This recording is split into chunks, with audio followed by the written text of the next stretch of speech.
Hi, YouTube. We just started recording. You haven't missed much. Just a bunch of nonsensical rambling. We're drinking bourbon. I still don't know where my camera is. Okay. Here, I'll just do that. Anyways, so what was I talking about? Oh, right. So we had people complaining about the politicization, about politicizing. Politicization? I don't know. Pollinizing? Pollinating? Yes, the pollinating of the stories. People were complaining about, turning tragedies into political-driven agenda stuff. Right. And so Trump, just as an individual, we can take his reaction to the two stories and compare them. Yep. So we had a mass shooting, 59 people in Vegas.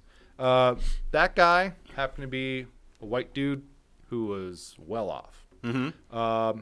Trump's response was basically nothing. Very little. Yep. Right? Like, his immediate response was to sort of sit back and be like, let's see what happens. Yeah. I mean, don't get me wrong. He wasn't, like, happy it was happening. He tweeted out, like, a condolences or whatever. Yeah. But he didn't get too finger happy. Yeah. But there was nothing there about, like, hey, let's try to solve this problem. Right. Like I say, within hours of this, a terrorist attack that, unfortunately killed 8 people with a truck.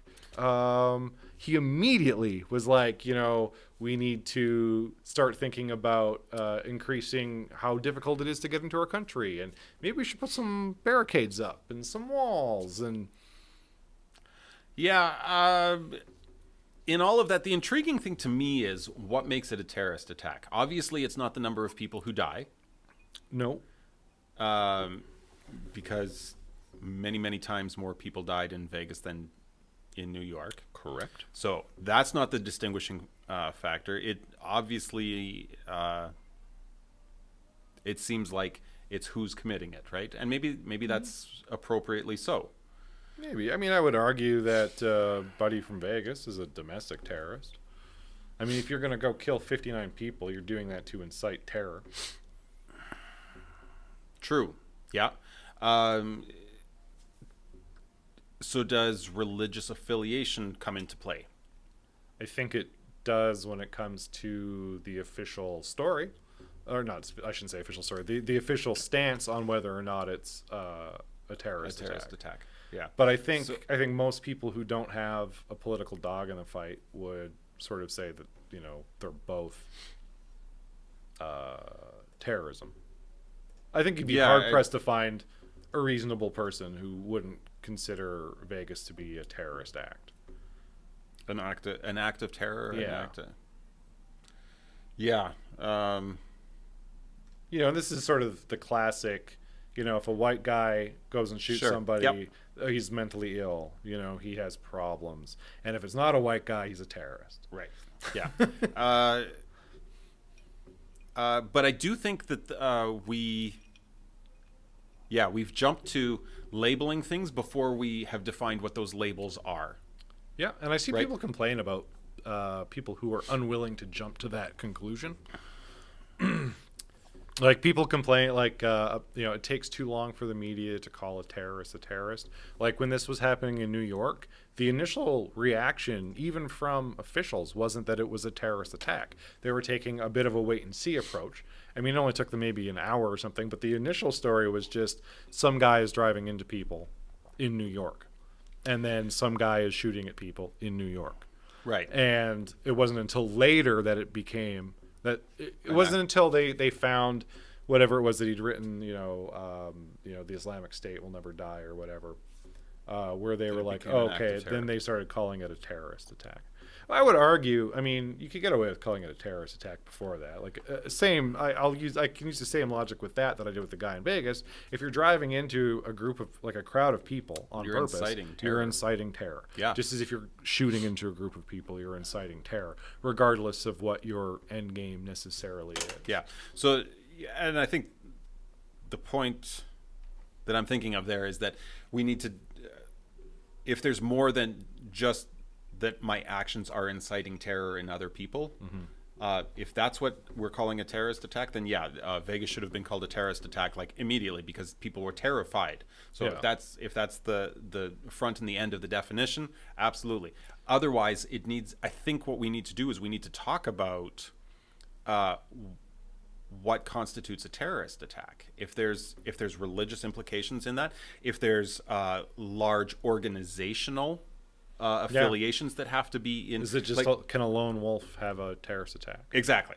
And I'm really okay either side we decide on that, but we should have a Consistent definition. a consistent Consistency definition would be great. that everybody agrees on and everybody is in the same boat in understanding. Yeah. Yeah. In any case, that's the world. That's That was our this week's shooting, which wasn't really a shooting, which was a half BB shooting. guns hurt. Not even a half shooting, a quarter shooting. One time when I was a kid, I was at a friend's place, and he had one of those like pump air rifles. So the more you pumped it, the more power it would have. And we were in his room, like in his bedroom. So you've been in a little kid's bedroom, right? They're Yeah. not big. Nope. We were shooting at like a D cell battery. Yeah. Right, so it's like that big around. We had it like laying on its side. We were shooting at the end. At the end of it. Okay. At the end of it, because we were trying to like make it explode basically in his room. Because that's what things do. That's what you do when you're like 11 and you have a certainly BB gun. don't think, hey, if this actually does explode, we're in a bedroom. Yeah, And no, the house is gonna burn down. that never crossed our mind. But so we're like, laying in the prone position, right? So, and I'm shooting, and my buddy's right next to me, and I go boop, boop, and the things across the room, and we can hear the pellets sailing over us, and like from the ricochet, and then my buddy catches one square in the eye, right in the eye, just goes bang. That's when we stopped playing with it because we were actually scared we were going to get in trouble. Like he was fine. Like don't get me wrong, he didn't lose his eye. Okay. Right, but I mean, we were also like 11 or 12 and terrified, and maybe not the best judge. That we're going to get in trouble. Yeah, I love like- that that's what you're not afraid that the house is going to catch fire. No. You're not afraid that you're going to be homeless. We're afraid we're going to get in trouble. Yeah. Oh, So, first of all, no one's. how did we When you're survive? 11, I know. you never think about You homelessness. never think about these things. Yeah. How did we survive? I don't know. Just lucky, I guess. Luck of the draw. Well, that brings us to our next segment. Luck of the draw. And Welp. who are our lucky contestants this week? Mueller investigation. Is it Mueller or Mueller? Or something else? I always think it's Mueller, but I read it. It looks like Mueller. In the original German, it's Müller. Okay, what is it in Canada? Mueller. Okay. All right. So there was the investigation, the Russia probe, whatever you want to call it, on Monday. Everyone's going to jail. Manafort and Gates got arrested or indicted. Indicted? Yeah. Not arrested yet. Well, Manafort they asked him to turn himself in. Like, doesn't that count as an arrest, or is it that was just like come in for questioning? I don't know. I haven't seen enough about this story. We need to hire a lawyer for the show who can explain things to us. What the crap is going on here? We don't get What it. does this mean? And and his so Manafort was the ex-campaign manager for Trump, correct? Okay, yeah. I'm yep. looking to you here for some details. Yes. And Gates, what was he? He was just I on don't- the campaign. He was part of it. I'm not He was positive. definitely on the campaign. That much I know, but I don't know if he had a specific role. Anyway, so those two nitwits. Oh man, you were That was cruising close. through that. Those two nitwits are, they're in trouble. They're in lots of trouble. Yep. And But the big story is George Papadopoulos, Papadopoulos. who I always thought was just Webster's dad. I just thought he made pizza. Could be George Papa Jones, Papadopoulos Pizza. That sounds right. I don't know why I know that. At any rate, Quick also to the Google. name of Webster's dad, which I don't actually feel that proud making that joke, because I'd thought of that joke like immediately, and I was like, oh, I can't wait to use this on Wednesday. And then I was on Reddit, and I was like, I saw all these comments about like how it's Webster's dad, and I was like, oh, this joke is terrible. Like if everyone on Reddit's doing it, this is a bad joke. it's- That's how I know it's a bad joke. But I did it anyway because I didn't write a better joke because I was lazy. Papadopoulos is what Panago turned into. Oh. No, was what Panago used to be. Yes. That's why I know. Okay. Okay. I'm not crazy. Well, they don't even make good pizza then. You shut your face. I will if there's That's Panago around. No Panago goes here. Or anywhere. that's my. Okay, we gotta get to our story. Okay, Papadopoulos in trouble. He's he's been singing like a bird. Well, pleading like Pled guilty, bargaining took a like, plea bargain. like crazy to avoid jail. Yeah, and now he's telling stories, telling the truth finally. So we can sort of go through it a bit. There's a whole document, and I'll post it on the Facebook page, or if you want to post it on the Facebook page while I'm reading, that would also Where is work. It's in our show notes. It's called the Papadopoulos document. Oh, there it is. There you go. I got it. Okay, so this is actually from the Department of Justice. This isn't something like no one can go, oh, this is fake news. This is straight from the government. This is the actual statement that Papadopoulos signed off on. So basically, he came back and said, hey, the first time you questioned me, I lied about everything. And there is a timeline here about when he joined the campaign, when he met the Russians, when the Russians told him they knew about Hillary's emails, when he talked to to the rest of Trump's campaign regarding setting up meetings with the Russians. Yeah. It's pretty crazy. So we'll go through the timelines. The timeline's really interesting. Although we can do like quick things about what he lied about too, I guess. So he had claimed his interactions with an overseas professor, understood to have connections to Russian government officials, occurred before he was a foreign policy advisor. That's not true. That happened after he became a foreign policy advisor. Right. About a week and a half or something like that afterwards. He also told them initially that the professor was a nothing and just a guy. However, turns out he actually understood that he had substantial connections to the Russian government and had met with some of those officials in Moscow. And he also claimed that he'd met a certain female Russian national before he joined the campaign, and their communications were innocuous. Not true. Met the female Russian national after he joined the campaign, like 3 weeks after or something. And she was actually introduced to him. It doesn't say it in this part of the statement, but she was introduced to him as Putin's niece. So she's not. So let's do the timeline. She's inconsequential. Let's do the timeline. The timeline's fun and easy. So early March 16. So it was like, I think it was March or 2016. Sorry, March 6th, roughly. Yeah. Papadopoulos becomes the what is it? Foreign policy. He's sort of in charge of foreign policy for the campaign. Yep. On the 14th, roughly, he meets the professor who didn't seem to care about him until he mentioned he was part of Trump's campaign. And then they got real interested in him. A couple days, about a week later, the Washington Post reported that he was actually named as a foreign policy advisor for the campaign. Then a few days after that, he meets with the professor, who then introduces him to someone who he now believes is the niece of Vladimir Putin. This is all after he's on the campaign. Right. He then pursues his contacts because he's sort of been told by the campaign that we want to strengthen relations with Russia. So he goes, perfect. I got some people. I know Putin's niece. What a better way to strengthen relations with Russia than to do this and pursue this relationship. So goes and meets with them in London because it's easier to meet someplace that's not Moscow or Washington, I guess. True story.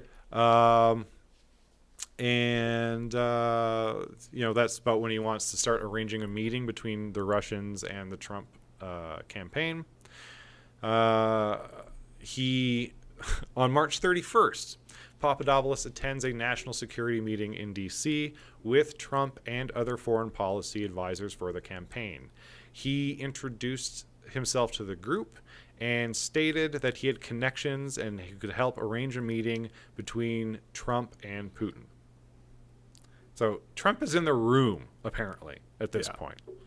After this, he works with the professor, Papadopoulos works with the professor and Putin's niece, who's not really Putin's niece, but I'm going to keep calling her that. The female Russian.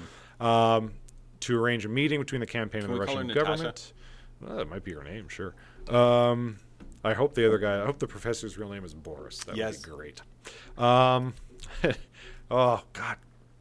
Oh, I feel like there should be some Americans whose code names are Moose and Squirrel. Like, that should be the Secret Service nickname for a couple of people. I feel like Papadopoulos would definitely be Squirrel.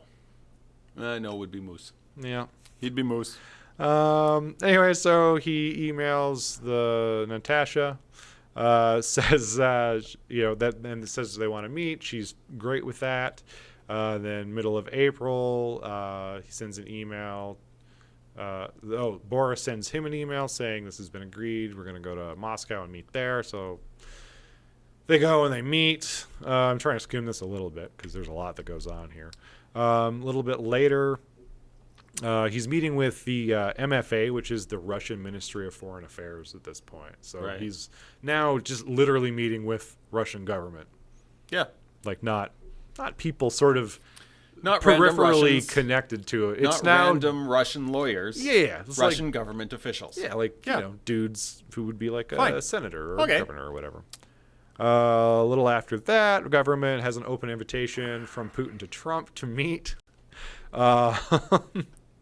Then Papadopoulos meets with, looks like Boris, and has breakfast with him. And then there's more. There's just tons of emails. Like, from the time he joins the campaign. Lots of information. Until, oh man, how long does this go on till? Mid-August 2016. He had Skype exchanges in June with members of the MFA. He's willing to make the trip off the record if it's the interest of Mr. Trump and the campaign to meet specific people. That's what the Russian guy said. The Russian Ministry of Foreign Affairs messaged and said, if Mr. Trump is unable to make it to Russia, if a campaign rep can make it for meetings, I'm willing to make the trip off the record. This is a Russian government agent saying, I'm willing to meet this American presidential candidate secretly. Sure. Just set it up. I mean, I guess that's what a Russian spy would say, to be fair. And I'm not blaming him. I mean, bears do what bears do, right?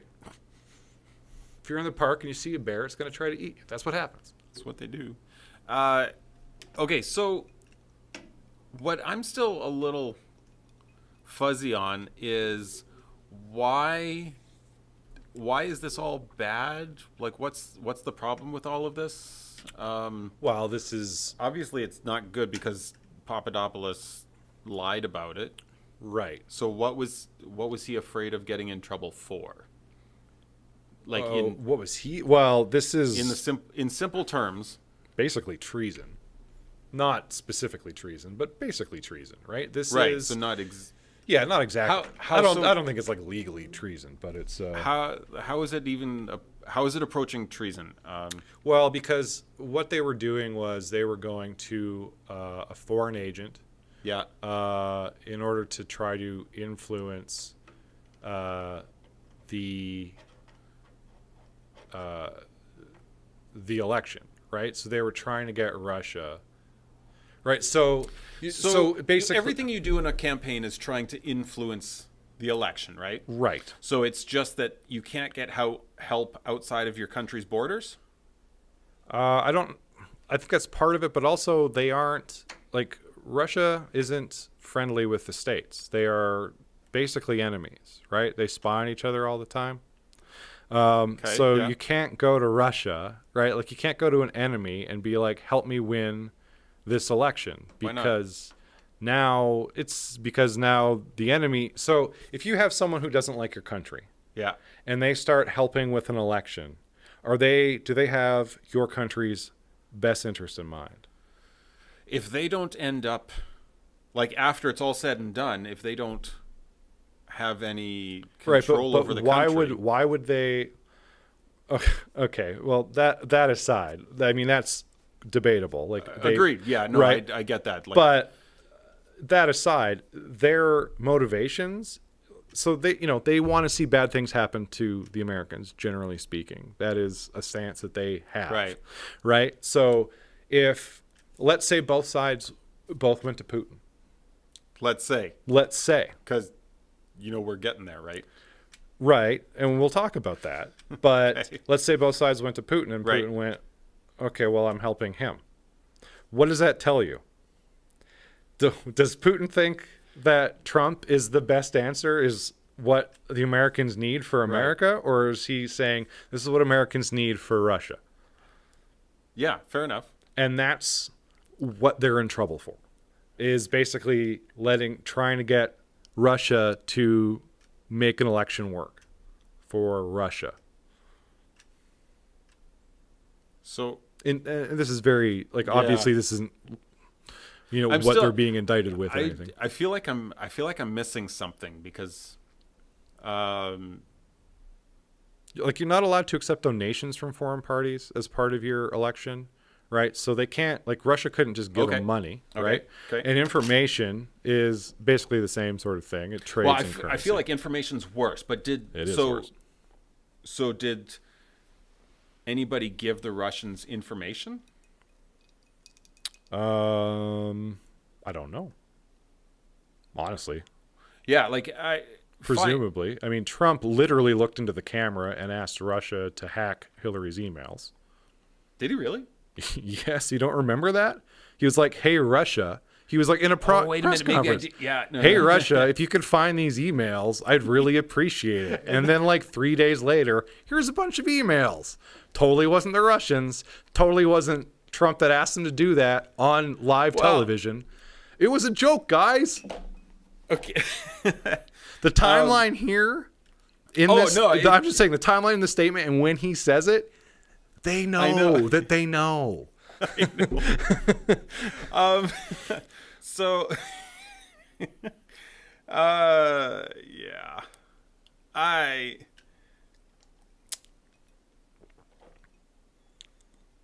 So if there's dirt dug up, it's only bad if it's dug up by good guys. But if dirt is dug up by bad guys, so they got nobody should know about it.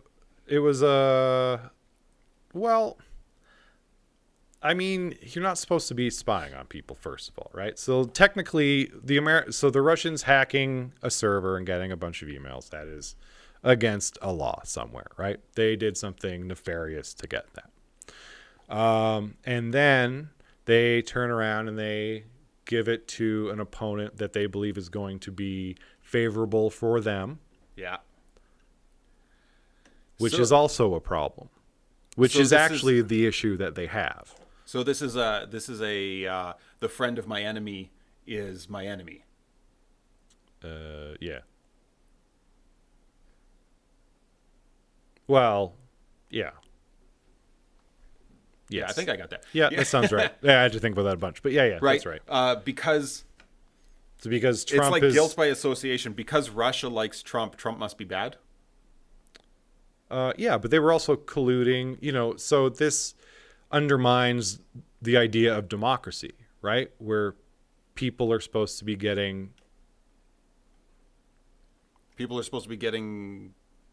information. Because from what I can see, now I don't think this is quite right, but from what I can see, all Russia did was give people information that the DNC didn't want them to have. Sure. I mean, that's one way to look at it, but you're also looking at it as this election has now been basically the outcome has been decided by a foreign agent. Is that democracy? I don't think it hasn't been decided. You can't say that it's been decided. If that information didn't get out, if Russia didn't hand that information or didn't leak that information to WikiLeaks or whatever, right. Yeah. Do you think Trump is the president?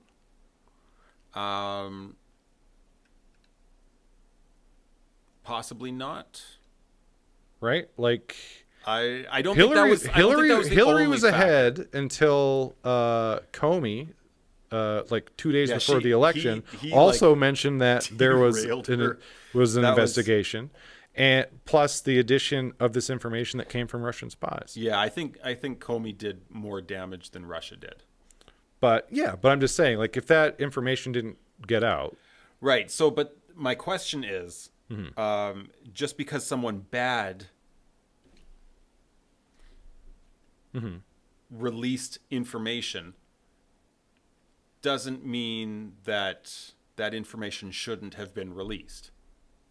right? But there's also, they could have information about Trump that they didn't release, right? So it's not like Okay, that's a good point. You can't make the argument that, oh, now we're getting the whole story, because we're not. We're getting the Good story that Russia wants to see. Yeah, that's good. That's a good point. Now, Right, because if Although- you want to talk about the Steele document, because I know you wanted to get to there, I think. is that the dossier? Yeah, sorry, the Steele dossier. Yes. Yeah. So that's. I mean, Russia did release stuff that damaged Trump as well. Well, right, but the difference And here or is fabricated. how it got. So that whole thing started with a Republican, right? Like the Republicans hired Steele initially Okay. before Trump had won the primary, because other Republicans were like, we need to discredit him. So they hired Steele, who's an ally. He's British, Okay, and he went and he was doing his own spycrafty stuff to get whatever information. So Trump has now won the won the nomination. So then the DNC is like, okay, we got to get get the dirt on Trump. So they just sort of picked up and hired Steele, and he picked up where they left off. Right. Right. So this isn't, the difference is going to be just in terms of how things look, right? So it looks like if you're the Trump campaign, you know the rules say you're not supposed to be talking to the Russians to get information. That is, they know that. That is a law. You can't do that. That's why they lie about it. That's why, I'm with ya. right? So, but they go and they do this, and they, theoretically, they go, okay, yeah, give us what you got about Hillary. And, there's an implication there that there's going to be some back scratching going on, right? Right. Now, if you go through an intermediary, it seems like it's the same sort of thing, but it's really kind of not, because, like Hillary's campaign, as far as we know, couldn't have made a deal with Russia. They made a deal with Steele for, here's a bunch of money, give us a bunch of information. Yeah. Whatever you do is what you do, right? And it feels like it's only like a step away from the same thing, but the difference is there's no way you can there's less of a possibility of straight up collusion between Russia and Hillary's campaign. The point is, it is an extra step away.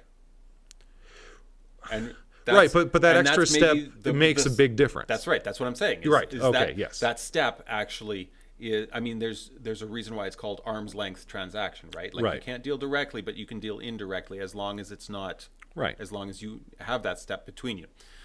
Yeah. Anyway,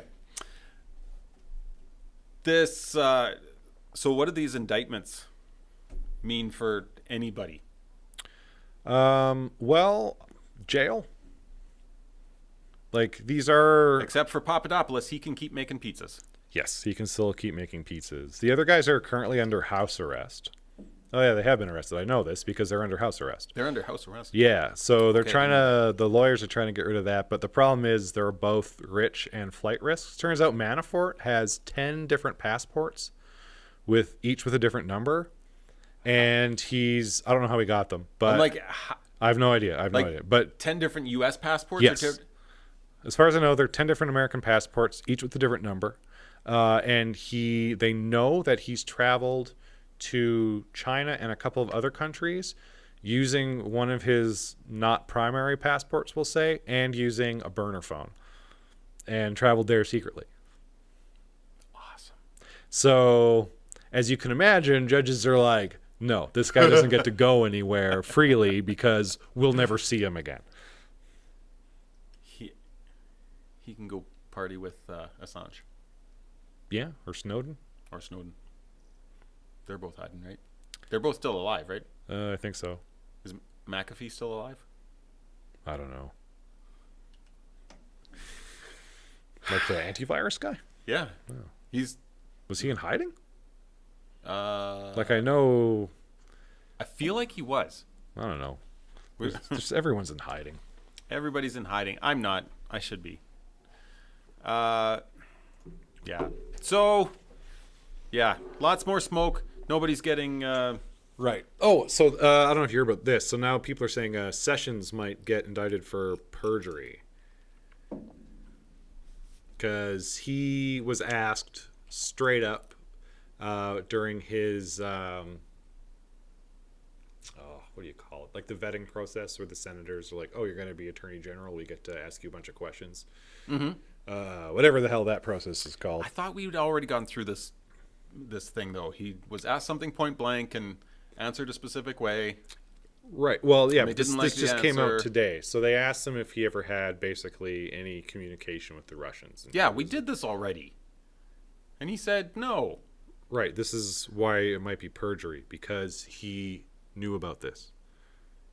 Right? So he would have lied under oath Like to twice. a U.S. senator. Yeah. Because then when he said later, he's like, "Oh, I thought you meant like blah blah blah, Right. So, not this blah blah blah." So he which might was sort not- of like Yeah. So he might not be halfway AG sketchy to be. anymore. Okay. But that being said, he didn't say he didn't know about it. He said he didn't communicate with them. Yeah. So, No harm, you no know, foul. law being built on technicalities, he might not actually. Like everyone's like, oh, he perjured himself. And I read the statement and I'm like, I don't know if this counts as perjury, guys. Like, I don't know. Lots of smoke. Lots of smoke. Nobody's gonna catch on fire. Probably not. All right, fine. All right. Let's bring it closer to home. Okay. What's this one? Oh, We yeah. have a new party in Alberta. We do. We have a new party leader in Alberta. We do. I'm out of bourbon. We have. I'm almost out of bourbon. There, I'm also out of bourbon. Hooray! Anyways, so we have a new party in Alberta. New leader, Jason Kenney.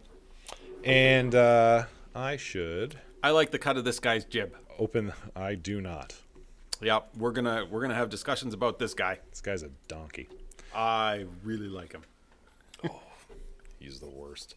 He's the best. He's so socially conservative. Anyways, so he tweets a thing right after he wins the leadership of this party. I'll just read the tweet to you. We understand that in order to be a compassionate, caring province, we must be prosperous first. And he can't understand why, well, maybe not he can't, but his supporters can't understand why this is an issue. I'm linking it in our.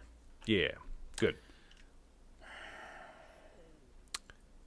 So, you want to go first?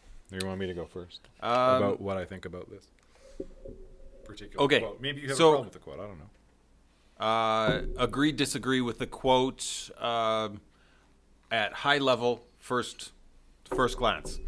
Yay or nay? You think he's correct, or you think he's off base?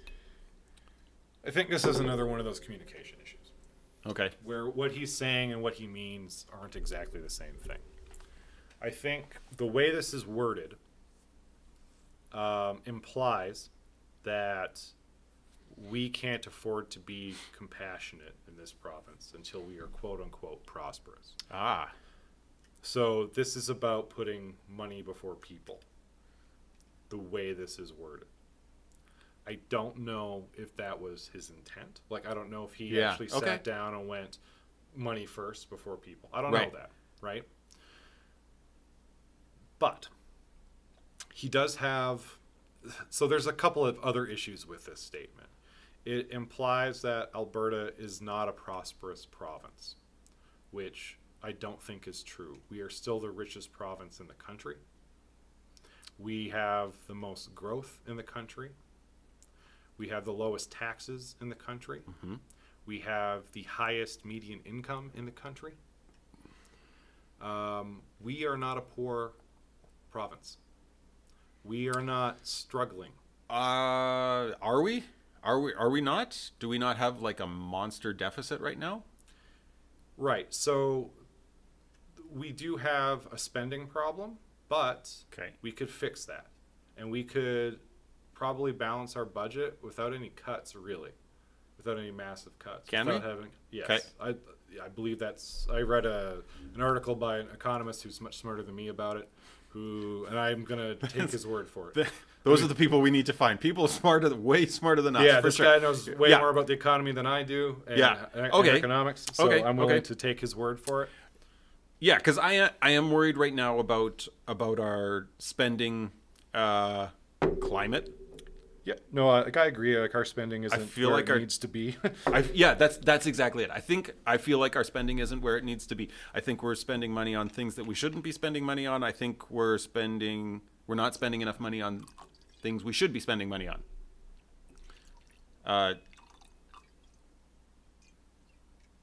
So when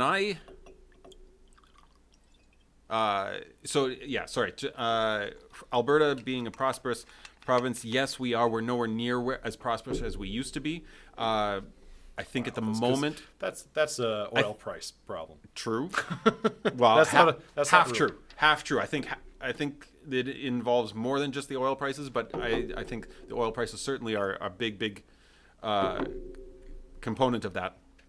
I think that just saying that we are richer, thank you, sir, richer than other provinces doesn't necessarily mean that we're prosperous. Just because we've got more than others doesn't mean we have lots, right? I think other provinces are in more dire straits than we are, even. Sure. Is the way I would look at that. When I read this quote that he tweeted out here, that we must be prosperous first before we can be compassionate, caring province. My thought about that is that you can't help people with money that you don't have. Yeah, that's true. And So- I honestly I believe that's what he means. Yeah, hearing I you get talk that. about it, I can totally see how, if you're inclined to bent against the United Conservative Party or against Kenny, I can see someone saying, "Oh yeah, this means money first." Yeah. And I really hope that that's not what his intent was. At this point, I don't think it was. Time will tell. We'll see how he acts. I've got a pretty high bar for what I expect him to act like, and I expect him to act in a fiscally conservative way where we make the province prosperous, and then in doing so are able to be very generous with, first of all, our citizenry, and then also be able to once again make the transfer payments that we've historically been able to make in a scenario where Alberta actually takes care of a lot of Canada, even Quebec. So we'll see. Right. The other problem I kind of have with this is he doesn't have a history of being what I would consider to be compassionate or caring. Oh, So I am concerned that we may never get there if he's in charge. You can look at his voting record when it comes to gay gay marriage, anything that involves homosexuality. He votes to restrict their rights. he's okay. He is, I don't know exactly what his stance is now, to be totally honest with you, but historically he has said things like gay people shouldn't be married because they can't have kids. He Okay. has been funded by a number of anti-abortion groups and a number of very, right-wing socially conservative groups, essentially. Right. And social conservatism, in my opinion, doesn't lend itself to compassion. Yeah, I can see that as well. And that's my issue with him, Yeah. Okay. more than anything. Fair enough. But I also don't think that the UCP will win an election. You don't, hey? No, they didn't unite the right, which is what they needed to do, and the right You is think they still didn't? split. No. He See, turfed Brian Jean and everybody who ran against him. They're gone. those guys aren't going to vote for this guy. They aren't going to support this guy. You're going to see people. I don't think Who are that they going to vote for? the Alberta Party. They're a little bit more centrist, but they're still conservative. Yeah. Okay. Right. So I think you'll see. Like, I do know that the membership of the Alberta Party increased significantly after Kenny won. Okay. I mean, it's still not a huge number, Okay. but I still think that there's a rift on the right. I don't think he actually united it. They haven't united enough to. Okay. Regardless of the name of the party, they didn't unite the right. It's always so intriguing because you and I have such different Twitter feeds. Yeah. Because what I'm seeing is like, oh, that's it. We're great. This is all going to be wonderful. And Sure. Like, I mean, I could be wrong. Don't get me wrong. yeah, well, right. I mean, I absolutely could be like, wrong. it's there. I think there are like these. Alberta's. I don't know. Is Alberta divided polar, or is there like this like swimming populace in the middle that? I think we're getting more and more divided, like further and further apart. I think is what's happening here. Yeah. We're gonna see. Someone sort of predicted something also in my Twitter feed, and I actually think this might be true. We're gonna start seeing like a religious line being drawn in the sand, especially with the issue that we talked about last week with the sex ed. And so like Notley went off on that consent thing, and now people are twisting that to be for basically they're saying Rachel Notley accused every Catholic of being a spousal rapist. Yeah.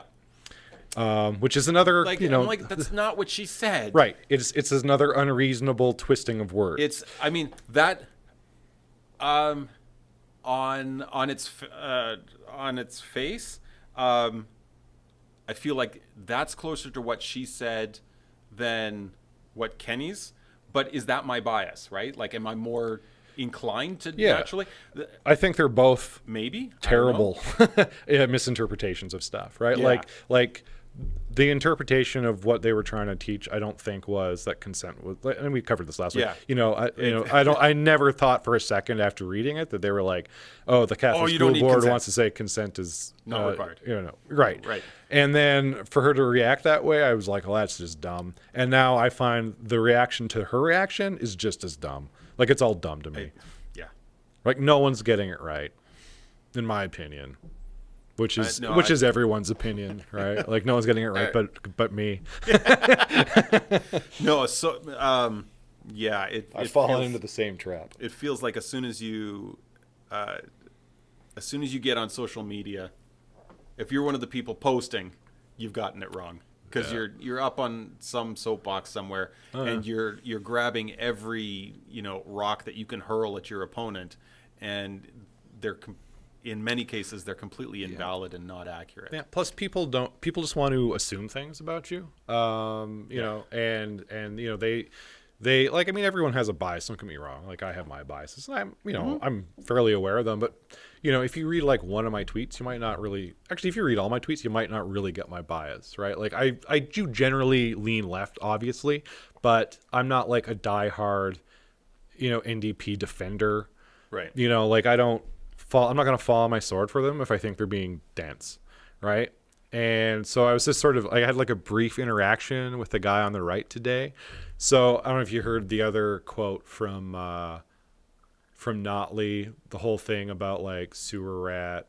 What? Let me find this one. Hold on, I have this in my Twitter feed.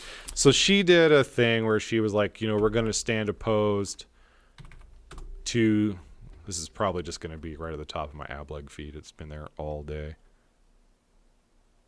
Oh, it's not. It's okay. I just got to look in my notifications. So she said, "We'll stand against UCP's job killing, gay outing, school cutting, health privatizing, backward looking, hope destroying, divisive agenda." I did hear that, and what bothered me most about her making that statement is her smug little smirk after it. Do you know why she's smirking like that? No. So please, like, if I'm misinterpreting that, like, let's get some clarity on it, please. Yeah, I'll give you that. It's satire. She's parroting Jason Kenney's acceptance speech. Oh yeah. Yeah. Let me find the quote from him, which will be a little bit harder because that one does not show up in my feed ever. Jason Kenney. Anyways, he basically called her like, basically referred to, we're going to get rid of the NDP and their, whatever it was, tax grabbing, blah, blah, blah. Blah, blah, blah, blah, blah, blah, blah. And so she's going to parrot that. Yeah. Okay, so what do you think about her doing that? I don't have a problem with it. Is the statement accurate? I mean, from her perspective, yeah.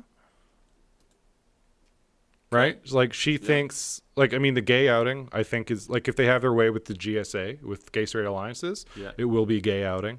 So the school cutting, health privatizing, that is in reference to him.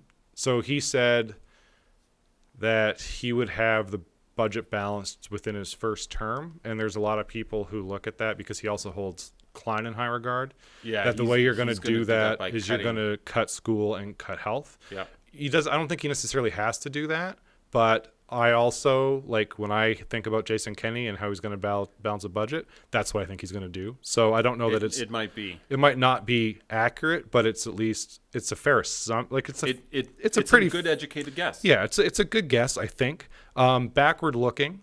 So if you're gonna, like, if you look at the school cutting, health privatizing, he's doing what Klein used to do. He's looking in the past. Same with gay outing. That's also a step backwards. Hope destroying. It will be hope destroying if he does these things. If he outs gay kids and cuts education and health, that will hope destroying. That's a pretty broad it's broad, right? Like, I'm just like, so that's more rhetoric than anything. Yeah, exactly. I can't say that's true or not. Where if you have like broad cuts to health and school, there's a lot of people who are going to actually see that as hopeful. Right. In like fiscally hopeful, right? There's other things where it hurts to do that. It makes things harder on lots of areas of life, but fiscally maybe it puts us in a very hopeful position, right? So that's to just say like hope killing. I'm just saying it could be like it's accurate from a perspective, from a teacher's perspective. Yeah, you're right. Yeah. And job killing. I don't know. I have no idea. That one's just. I feel like that's just a buzzword. I mean, it could, like, I mean, everybody wants to be a job creator. I'm just saying, if you're going to cut healthcare and schools, teachers and nurses losing jobs, that's job killing. Like, I'm just saying, as an extension of that, right? Like, I don't know. I'm trying to explain how it could be accurate. And divisive agenda, again, the whole gay LGBT thing. Yeah, which he will have a divisive agenda on that. He's going to push back on abortion, guaranteed. Right. Yeah, we need to unpack some of those one of these days. Yeah. Because I think neither side has swung for the middle on any of these. Well, you kind of can't on abortion. You can't have half an abortion. You certainly can't have half an abortion. No. Maybe my case in point is here. I don't think any side has done a good job on these issues. Addressing these issues. No one does yet. I mean, we're at a point, and it's going to get worse. I think. Like we were sort of talking, where's Alberta politics at now? I think it's mainly just yelling at each other. Yeah, yelling talking points. I was having. I don't really need to go into the details, but I was actually having an interesting conversation. So when I go on Twitter and I engage with people, I don't just do it to poke at people. Well, I mean, a little bit, right? Okay, but I mean, I try to ask questions to understand why people think the things that they're saying more than anything, right? So there's a woman who posts on Twitter all the time who has a real problem with gay straight alliances and believes, and this is maybe a conversation for another day because I think you and I might fall on different sides of this. Well, I don't know. Like I don't really know where I stand on this, to be totally honest with you. So if a kid joins a gay straight alliance, there's an expectation there that they have that child believes they have a right to privacy. So I've joined this gay straight alliance. You're not going to call my mom and tell her that I think I might be gay. Right. She thinks that this is very inappropriate. That the parents should be called. Right. She believes because a parent. So the way she's looking at it is, if you assume that if I find out my son is struggling with his sexuality, that I'm going to be bad for him, whether it's, you know, maybe abusive or whatever. Right. You're painting me with a broad brush, right? Where, you know, I'm not, you know, how dare you think that I would do something to harm my child, or that I don't have my child's best interest in heart. And I do get that, right?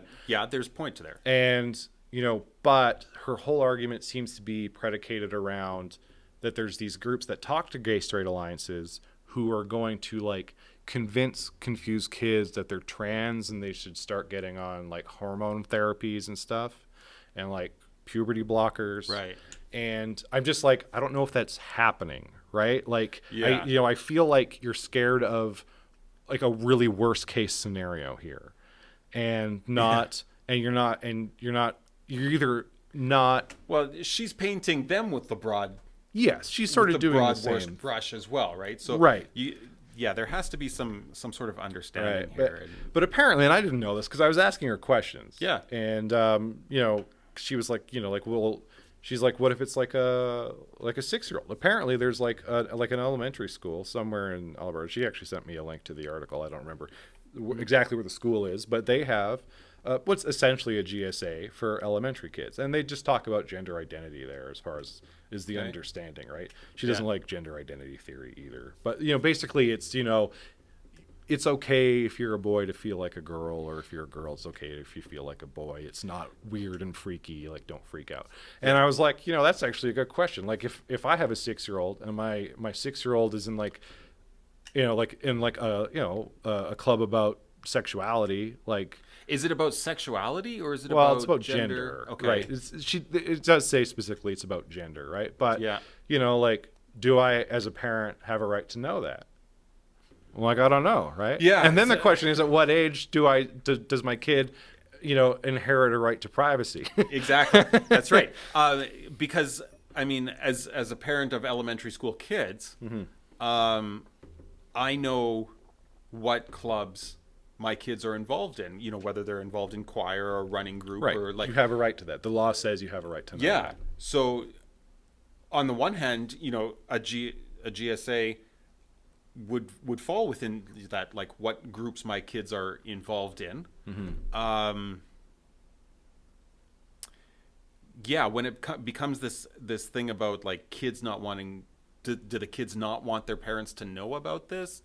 It's right. I don't know the right answer there. Right. That's so I was asking her questions, like not so like, you know, yes, I want you to think about what I'm asking you, but I also legitimately want to know what your answer is. Yeah. Right. Anyway, so I was having this conversation with I'm sort of talking about people yelling at each other, and then we were sort of like using the ableg hashtag so people could sort of view our conversation as it was happening.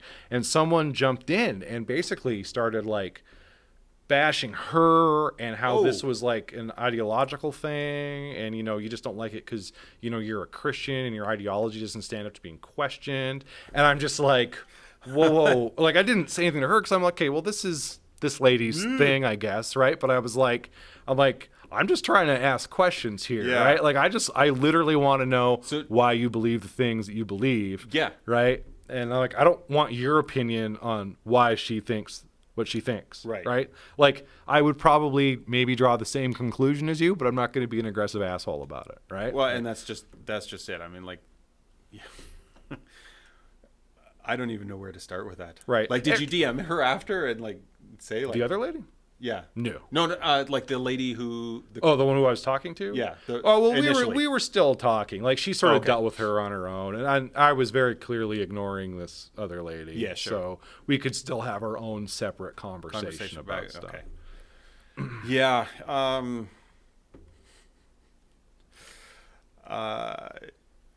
Anyways, that's not a conversation. The only reason I brought that whole story up was to say that there's a lot of people who think that discourse is just yelling at somebody. Yeah, and it can't be. As soon as it's yelling, it's not discourse anymore. Yeah, like mutually exclusive. Yeah, and like no, because no one wants to come to the middle, right? Like, there's a lack of centrism in Alberta. Yeah. And even coming together in the middle to discuss things where you can like, that doesn't mean that either one of the two sides has to compromise or that both sides have to compromise. That you can still come to the middle, have a conversation, understand each other, and end up with even completely opposite values, right? Like, you don't have to hold the same values to have good conversation with each other. Yeah, absolutely. I So, think, like, the thing is, like, just have the conversations are conversation. generally more interesting when you don't have the same values. Often, Like yeah. echo chambers are boring to me. And they're so frustrating. Like, I get blocked and muted a lot on Twitter, I think. And, like, I'm not I'm not an aggressive person on Twitter. I'm not calling names or, like, shouting at people. I just ask questions and try to have a conversation, and I get blocked. Like, And one thing that really irks me is when people say that Christians just believe what they do and what they believe can't be questioned. I'm like, why not? Like, oh my goodness, if you can't, because the vocal Christians say that you can't.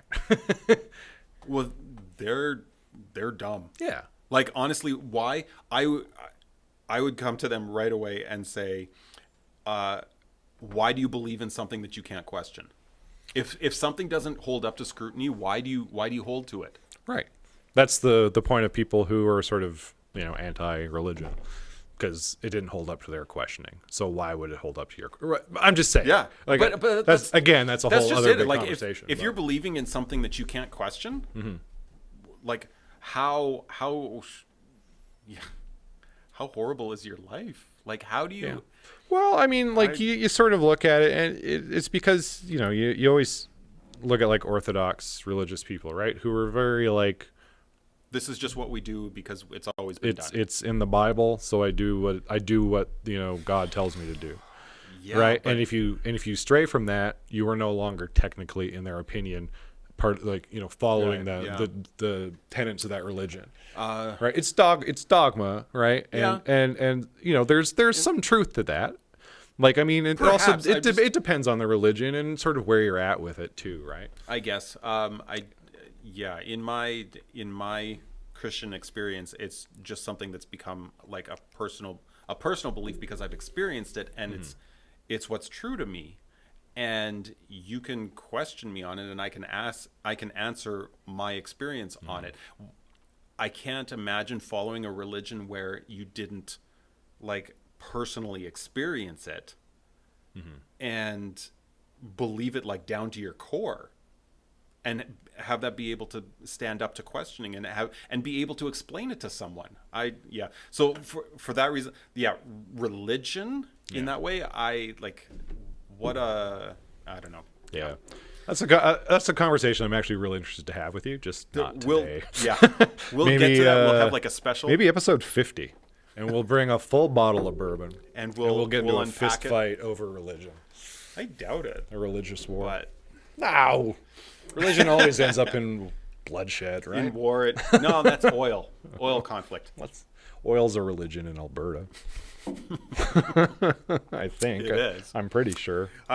Hey, we should skip to our tech topic Okay. because I really want to get into that one. Okay. I gotta find my notes because I can't find anything right now. The alt-right Oh yeah. Okay. now think Wolfenstein, the new Colossus, the new Wolfenstein game, is racist to white people. Yep. This is amazing. This is crazy town silly pants. Whoops. This does not fit. I'm amazed at this one. There we go. Man. So We were talking about this a little bit earlier. So the Nazis, or the alt-right, are offended. So if you don't know what Wolfenstein is a very old video game. Been around. started in 1981. We looked this up. We know this is true. 1981 is when this game started. This game has always been about killing Nazis. Yeah.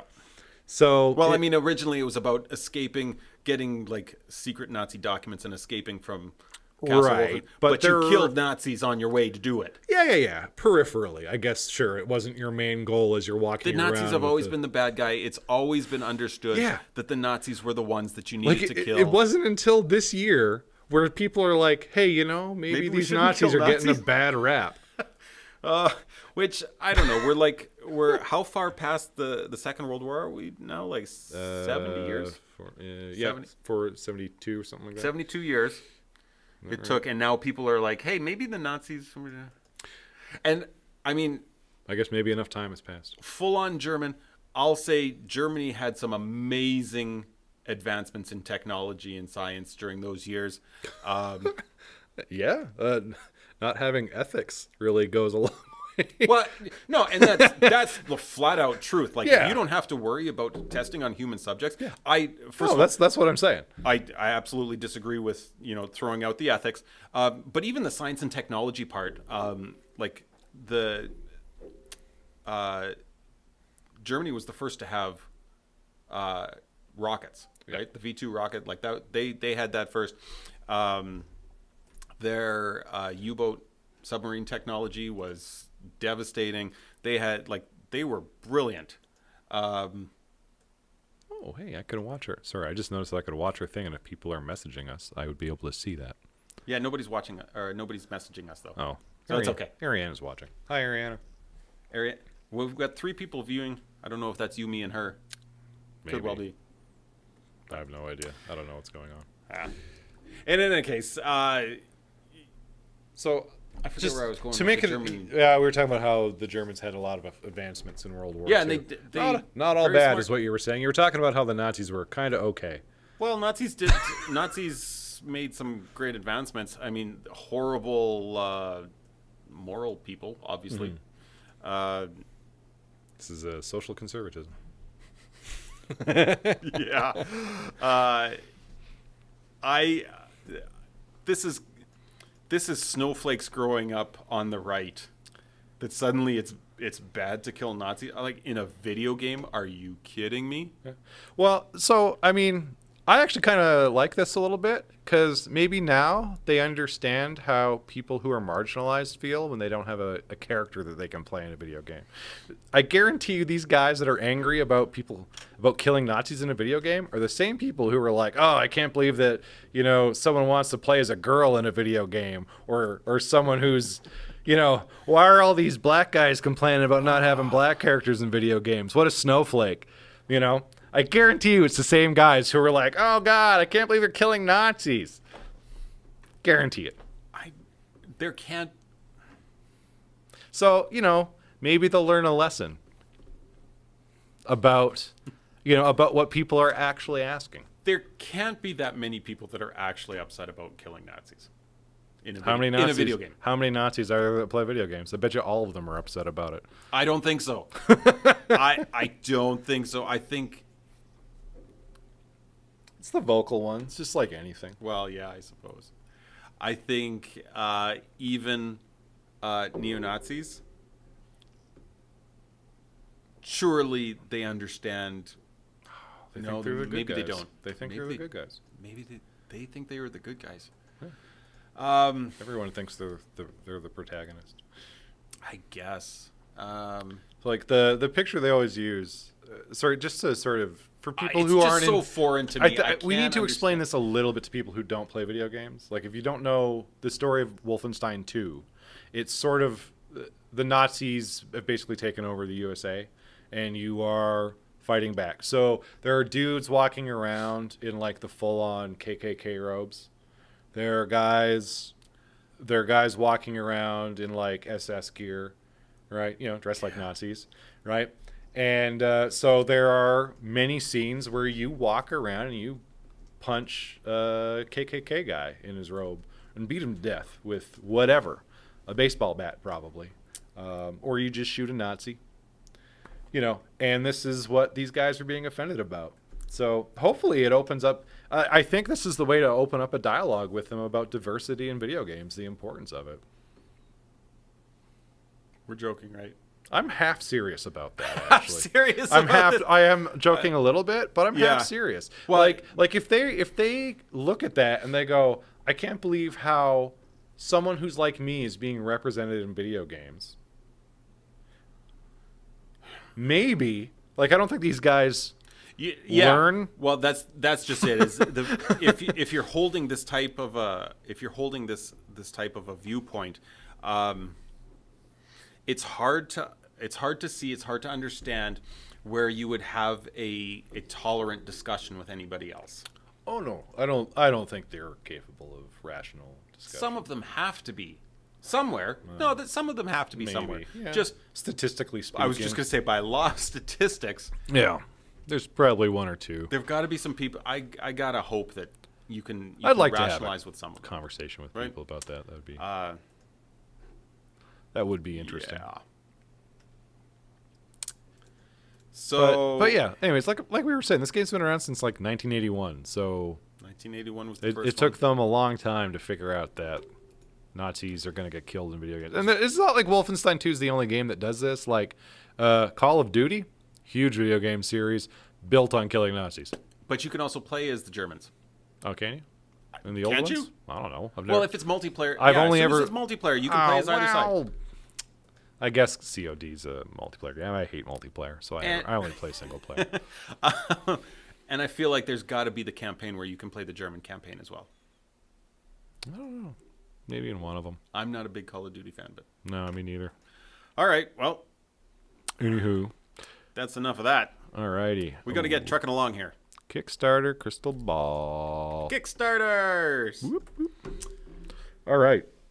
So, have you opened up all the old ones? I've got the first one. The interactive movie theater still has 0 backers. How Still do they? has $0? Nobody wants to back them. Oh, maybe we should tweet them out. No, let's not do that. I don't ever wanna take credit or blame for that. Credit or blame? No, we don't. Obviously, Super Mario RPG 2 hasn't moved because they aren't allowed to make money on Kickstarter They're not anymore. The IQ binoculars. This is one I wanted to come back to. They aren't there yet. Are they getting closer? Oh, they're getting closer. A little closer. I don't remember. Oh, geez, what did I just do? 2 weeks out. There we go. So they have made it to. Oops, I scrolled down. Almost 19,000. Yeah. So what are they, like 4/5 of the way there? Just about. Just shy. Yeah. Just shy. So this is your chance to buy a magnifying glass that you stick to. Stick to your phone. So you stick to your phone Yeah. for like $100 or whatever. Maybe it's 60. I don't even care anymore. 129. No, that's the early bird. There's 6 left, Jeremy. If you want to get in, or are you one of those? No, I know I was starting to soften on this last week. I'm still intrigued with it. Mm-hmm. But like I said, the screen door effect that you're going to get with this device, I think, will negate any benefits you get from a widescreen viewing experience. Right. So, I still don't. I'm still on the. It's not a fantastic product. It's not a product I would buy. Side of the fence. I can sympathize a little bit if it actually makes its goal. Right. I think is where we're. Well, yeah. Like I'll get it if it gets its money, but You'll understand. Yeah. You're not going to buy one. No. That's okay. That is not going to happen. I just wanted to clarify there. You said you'd get it if you. No. Sorry. Yeah. yes. You're right. You would understand. So last week's was Bebo. Yeah. Where's the self-buckling car seat? Boop. It is made $1 still, so it still has the same. Oh, funding canceled. Oh, Funding canceled. about an hour ago. So it was like fine until we started this podcast. Until we started this episode, they were still had their funding going, but they were still only at $1. Canceled. Oh, did they say why? Did they say anything about it? Let's look. Nope. No comments, no updates, just flat out canceled. No facts. Nothing. Maybe they watched our episode. Like maybe they went, oh, there's because we linked this in our like on our page. So maybe like I don't know what Kickstarter has for Great. analytics. We got haters now. Well, no, I think frankly, I think they should start sending us money. For having saved them from spending a lot of money on a product. Yeah. Okay. Like we're performing a service here. This is a public service Absolutely. that we're providing. We will evaluate. We should get sponsors. We should get Kickstarter projects to sponsor the podcast, so that we review their product and explain to them where the risks in their product are. Yeah. Well, yeah, as long as they're paying us to actually not review it but analyze it and pick it apart, then that's Well, I mean, that's kind of our daily. well, day jobs. that's right. But I'm just saying, like, I don't want, because we can't have people being like, oh, you only like it because they're paying you, right? Like, that's the problem, is we run into an issue like, oh, you only like yeah. Trump because you're Russia, right? Wait, I'm Russia? Yeah. In this analogy. In this analogy, I'm Russia. Gotcha. Okay. All right. So here's the new one, Hey, which I love. pulling this up, I'm not sure if you actually like this or not. The progress, because I'm just saying it's actually got a few it backers. sounds like it's right up my. I'll tell you right now, I'm not one of the backers. You're not one of the 10. I'm not one of the 10. The Progress app, a yeah. place for people who disagree. Yeah. So I read this, and at first blush, I was like, I like the idea. Like, hey, this is like what we do. Yeah. This is kind of, it sounds like the kind of thing you Okay, want. civil discourse platform Right. to facilitate respectful, judgment-free discussions between users of opposing viewpoints. That's a noble endeavor, and frankly, It one is. that we need more of. I agree with you. We could sell them our slogan, "Swing for the middle." We could. Except I don't think we actually own that to sell it. Don't bother me with trifles. Right. So basically what this is the problem, I'm going to just dive right into what... Right, we're getting right to the problems. Well, here's what I think the elevator pitch is for this. Okay. I think it's Twitter, but moderated. I think it is a forum. Okay. What's the problem with that? Nothing, except they already exist. Wait, what? Forums exist, Right. It's like Reddit.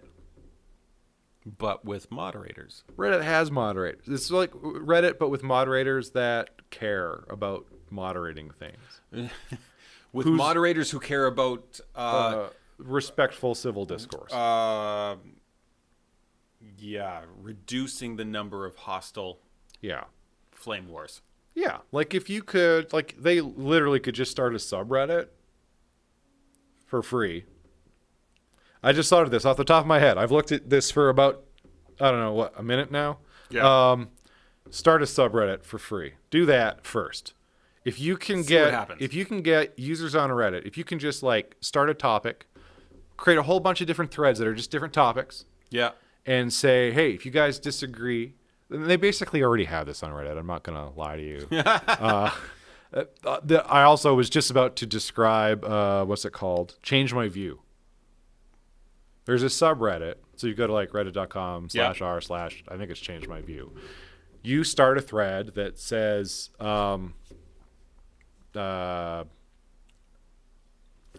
Nazis aren't as bad as you think they are. Change my view. Nazis had some great ideas. Yeah, Changed Nazis my view. or whatever, right? It'll be something like that. Yep, Like, okay. I don't believe that there's. Here's a perfect example. Like, I don't believe that the gender wage gap actually exists. Change my view, right? And so you are inviting discourse, right? And I believe. I'd have to double check, but I'm pretty sure that they have rules about being civil and name calling and whatnot on that particular subreddit. So this kind of already exists for free on a much larger, more popular platform. Wait a minute. We can get this, but more engaged for less money? Yes, with a pre-existing very large community. I don't want to do that. I want to pay money to have fewer people talk to me. Right. Okay. So this is kind of the issue I have with it, is that, like, if they are, like, maybe they're the guys behind Change My View. Like, if you're the guy that started Change My View, Yeah. this maybe isn't a bad idea. If you can, because Reddit has a pretty robust API, I bet you, if I was a more motivated programmer, I bet I could knock out a prototype in, I bet you a day. Like, I'd have to look at the API. If the API is good enough, I could probably knock out a prototype in about a day. That would work reasonably well. It wouldn't be perfect, obviously, but I bet you I could. That just looked at Change My View. Yeah. And would basically mimic what they're trying to do here. And it wouldn't cost anything. Nothing? Except my time. Well, your time. Come on. I know my time costs money. I do like their timelines they have on here. Like, I actually think they're a little long, if anything. Like, most people, I think, underestimate how much time they need to do stuff. Yeah, I think these guys overestimated. They're looking at getting $10,000. Yeah. Um, The delivery date's April 2018. That's a long ways away. That's actually. Yeah. So my initial thought is like, oh, that's like way too far in the future, which probably means it's about exactly right. Yeah, like it feels way too long for me. Like, I develop stuff similar, not exactly like this, but complicated things every day. Yeah. So I have a pretty decent grasp of how long this should take if you're a dedicated team. Right. So two things. One, if you're a dedicated team, so these guys would be able to do this part-time. Yeah. Not full-time. And also, they'd be able to make sure that it was actually feature-rich. Yeah. But they're looking so at... they wouldn't have to... They're saying the beta access comes out in April 2018, though. I think they could do beta way before that. Way. Well, maybe they're crappy developers. Could be. Well, they don't have developers left. Yeah. Oh, well, maybe they don't have to... Maybe they're looking to become developers and then release it. No, well, they said... where'd it go? Hang on. It's way down at the bottom, I think. Progress app team was formed with one goal. Risks and challenges. Now that the logical and physical design are complete, the primary challenge is in getting the application developed. We have gone through great lengths to secure an arrangement for a discounted professional development cost. Way at the bottom. Yeah. I just got to it. So, well, that's. I'm like. Now, I obviously haven't looked too closely at what the functions and features are going to be in this app, but for a basic app, from what I understand the functionality to be, 10,000, well, it depends. So they have, so this is going to be, here's what this database needs. It needs to have a user table, a message table, and some sort of whatever. Each user has multiple ratings. So there's 4 different things they get rated in: knowledge, friendliness, open-mindedness, and clarity. Mindedness.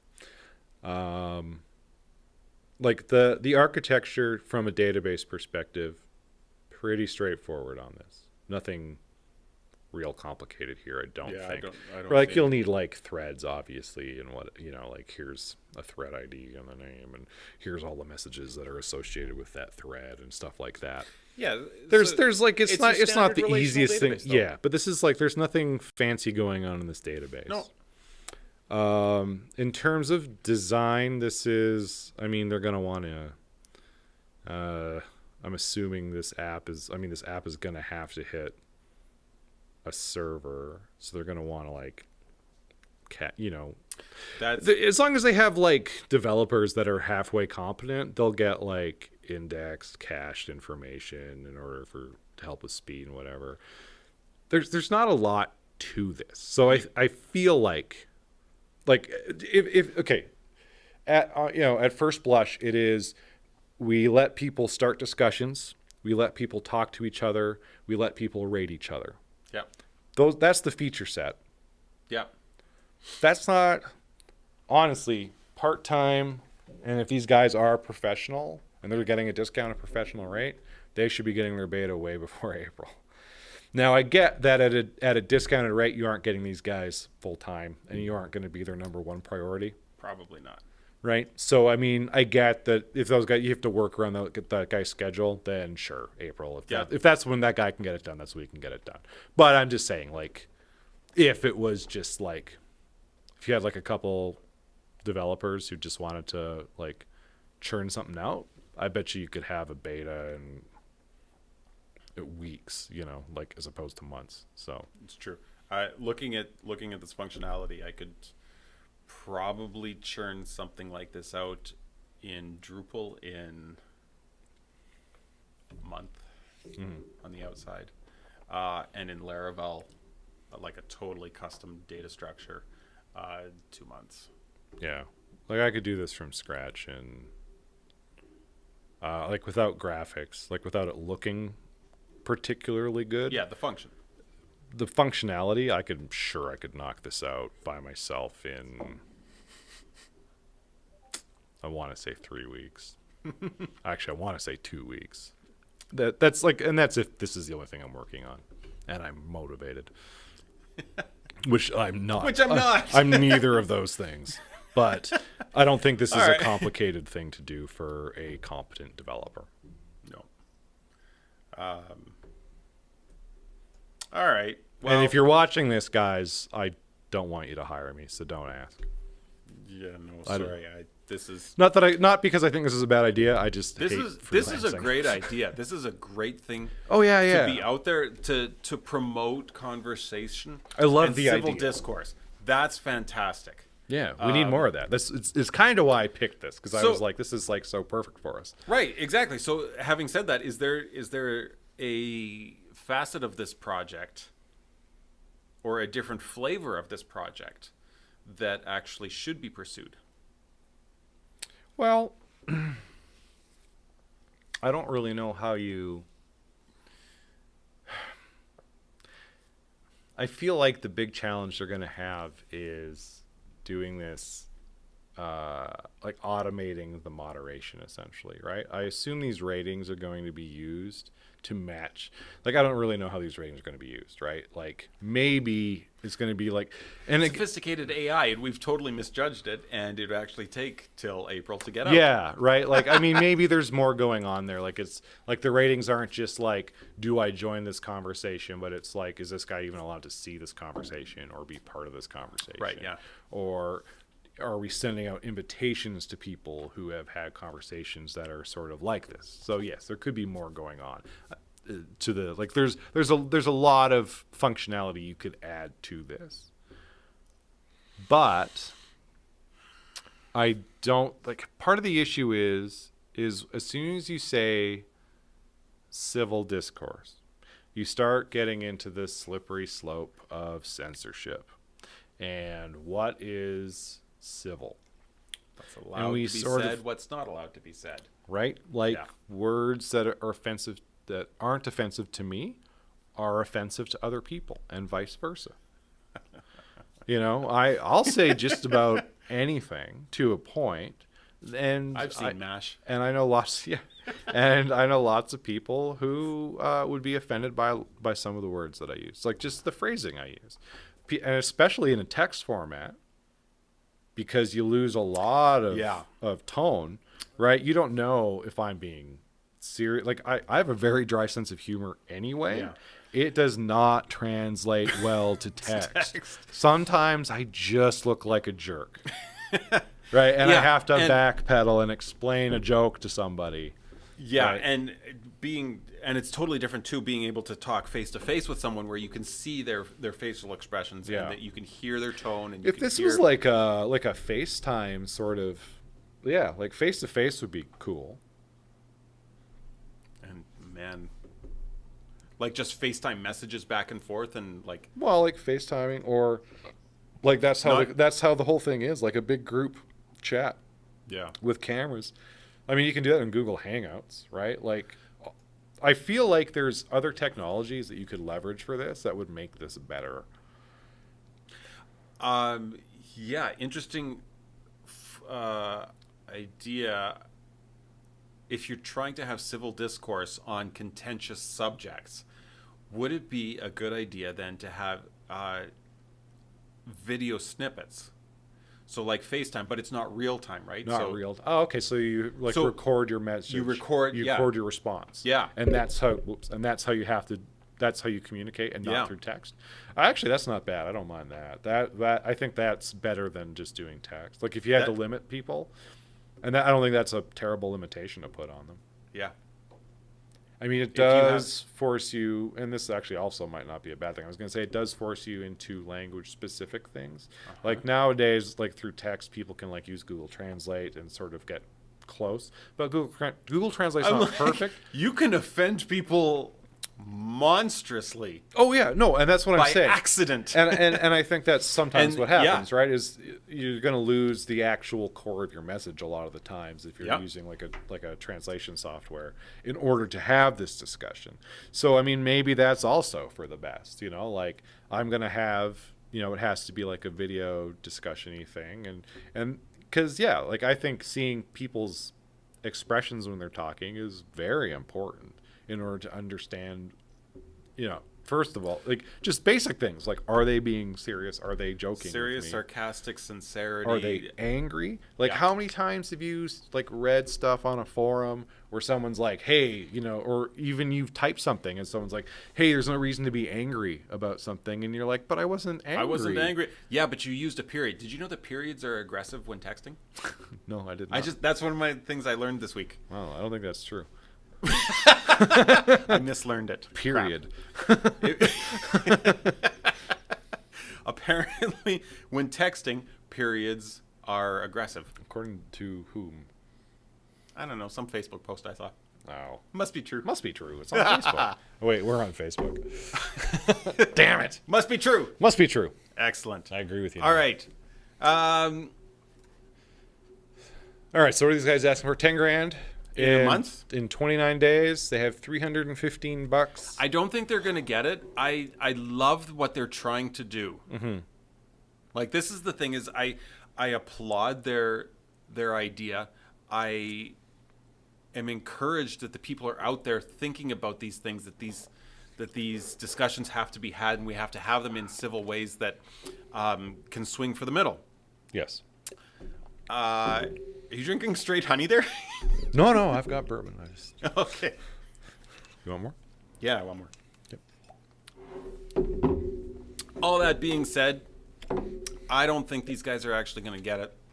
Well, I think another part of the problem is the people who would support this are different than the people who want to support this, and the people who don't want to support this are kind of the people you need to have in the same community, and I don't think that they will be. So I think what you'll wind up with is a bit of an echo chamber. Maybe. Yeah.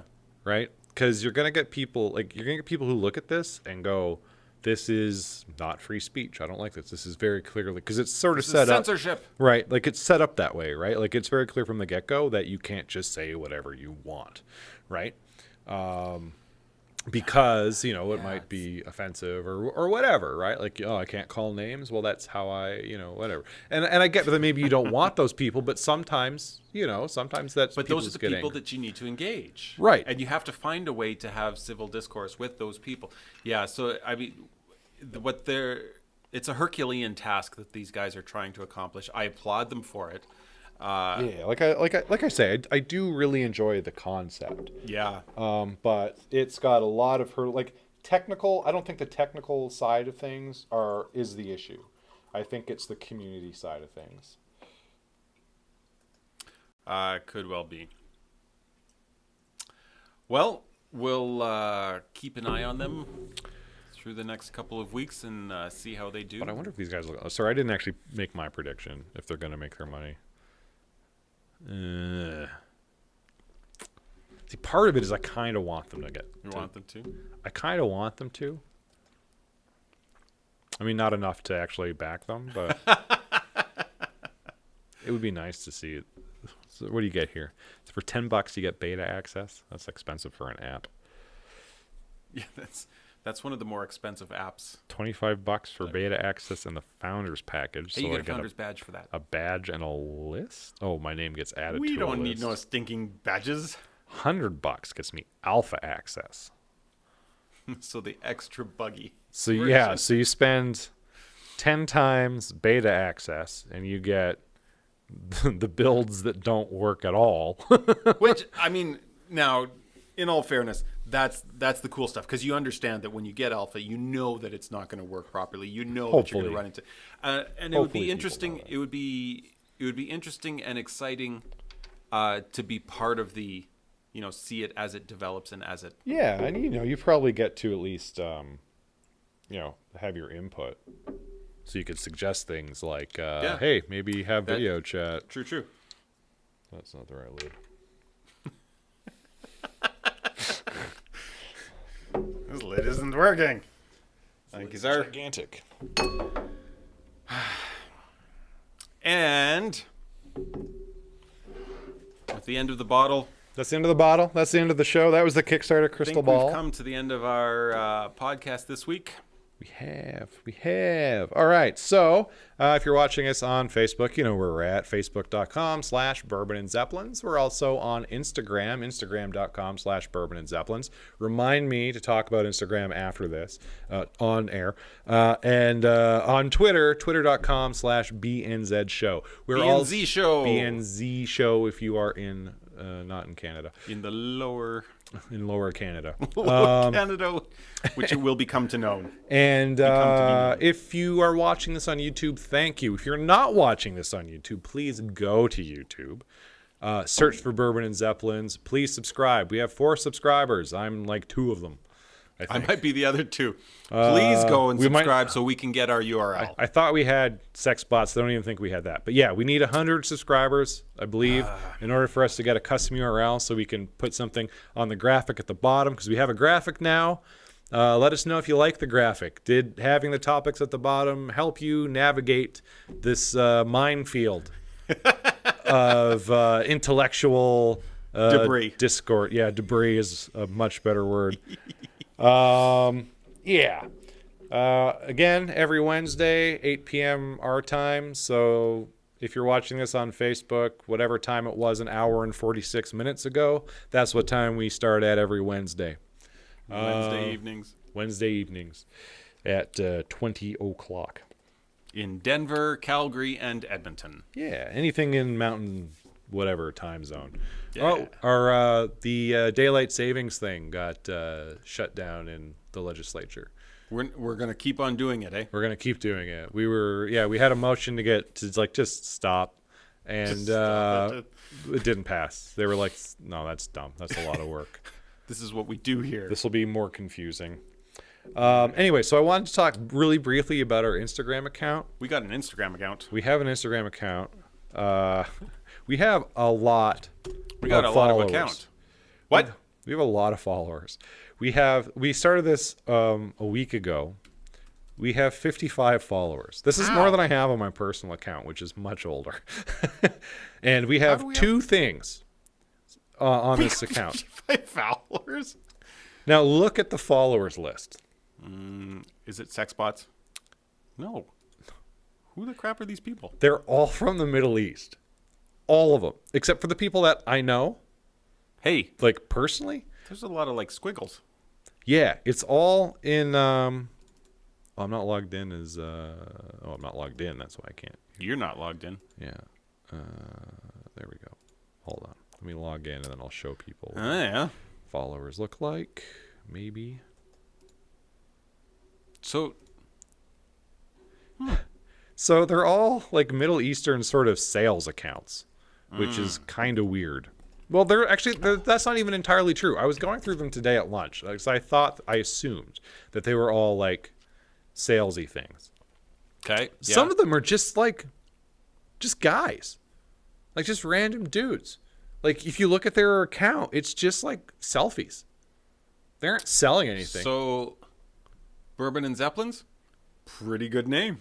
I guess, right? Like I have no idea why. boy. And they're like, this guy's username is I'm Kurdish. right? Where do you think he's at? I don't know. Maybe his name's Curtis. Curtis. I'm Curtis. From Kurdistan? From Kurdistan. Curtis. But yeah, like Barber Tehran, like this guy's clearly a barber, and he's probably selling Barbary things. We have a couple of nail salons, someone selling scarves, but there are a handful, like more. I think more than half of these accounts, I think, are real people who just, for whatever reason, started following us. I have no idea what it would be. How come they're not watching us? I don't know why they're following us. I have no idea.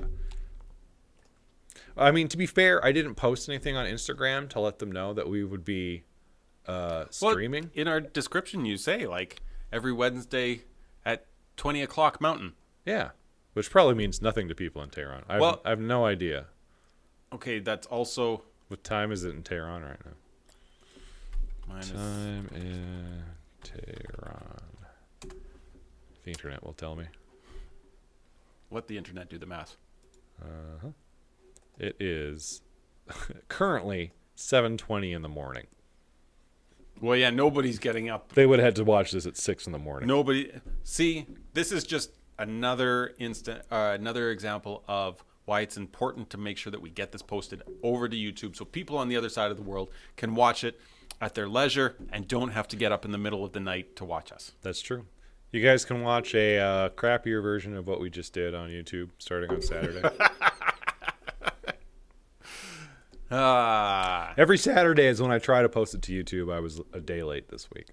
Day late and $1 short. Because I was drinking bourbon all day on Saturday and I got drunk and forgot. Acceptable excuse. That's half true. I'll get. I was watching. You didn't Stranger forget you were Things. just drinking bourbon. Yeah. All right. I got drunk and I was like, my computer's so far away. I could probably do this from my phone, but it's beyond the reach of my arm. It was upstairs. My computer was upstairs. Oh, if stairs are involved, then for sure no. Yeah. I just noticed that they have like one of those weird like half-hour differences in Tehran. Like Newfoundland and Labrador. Yeah. Just like them. I wonder if they like lobster too. They probably love it. All right. Goodbye, everybody. See you next Wednesday at 8 o'clock. Facebook.com/Bourbon and Zeppelins. Instagram.com/Bourbon and Zeppelins. Twitter.com/BNZ Show. YouTube.com. Just search for Bourbon and Zeppelins and then click the subscribe button. Please. Click subscribe, please.